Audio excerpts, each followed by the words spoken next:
अस्सलाम वालेकुम। आज मैं चॉकलेट केक की फ्रॉस्टिंग बना रही हूँ। बहुत अच्छी, बड़ी मज़े की और क्रीमी बनी है ये। तो चलें इसके इंग्रेडिएंट्स देखते हैं।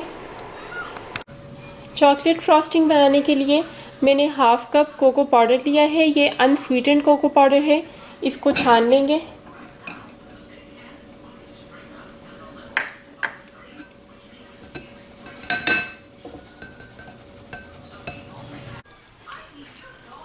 और इसमें ऐड करेंगे हाफ़ कप पाउडर शुगर। अगर आपके पास पाउडर शुगर नहीं है तो आप रेगुलर चीनी को ही ग्राइंड कर सकते हैं। अगर चीनी मोटी रहेगी तो फिर वो इसमें अच्छी तरह से मिक्स नहीं होगी। और 2 चुटकी नमक, इसको भी ऐड कर देंगे। ड्राई इंग्रेडिएंट्स को पहले इसी तरह से मिक्स कर लेंगे स्पून के साथ।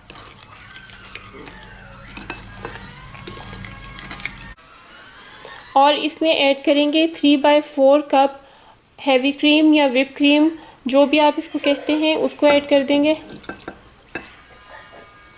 और इसको मैंने गरम किया हुआ है, इसको ठंडा नहीं डालना।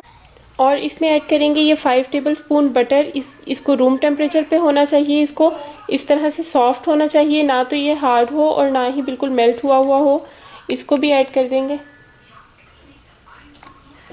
Half tea spoon vanilla essence, वो भी ऐड। और अब इसे बीटर से बीट कर लेंगे।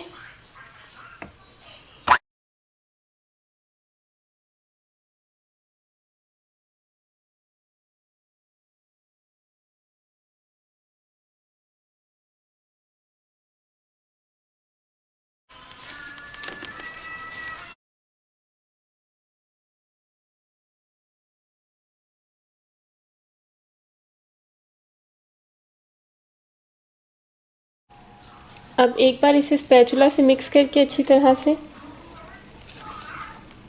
अब इसे स्पैचुला से भी अच्छी तरह से मिक्स कर लेंगे।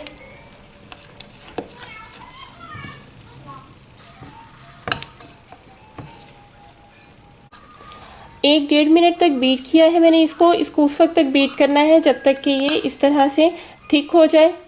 ये देखें कितना अच्छा टेक्सचर आ गया है इसका।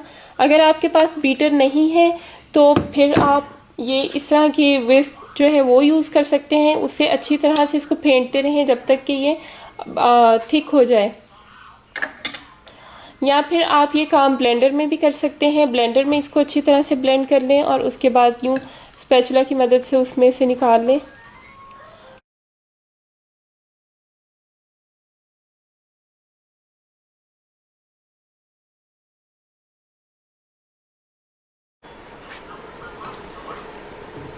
इसे 1-1.5 मिनट तक बीट किया है मैंने।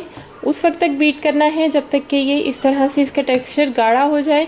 उसके बाद इसको स्पैचुला की मदद से इसको यूँ मिक्स कर लें दोबारा। अगर आपके पास बीटर नहीं है और इसे आप केक्स और कपकेक्स की फ्रॉस्टिंग के लिए यूज़ कर सकते हैं। अगर आपको मेरी रेसिपी पसंद आए तो उसको लाइक करें, कमेंट करें और मेरे चैनल को ज़रूर सब्सक्राइब करें। Thank you so much. अल्लाह हाफिज़।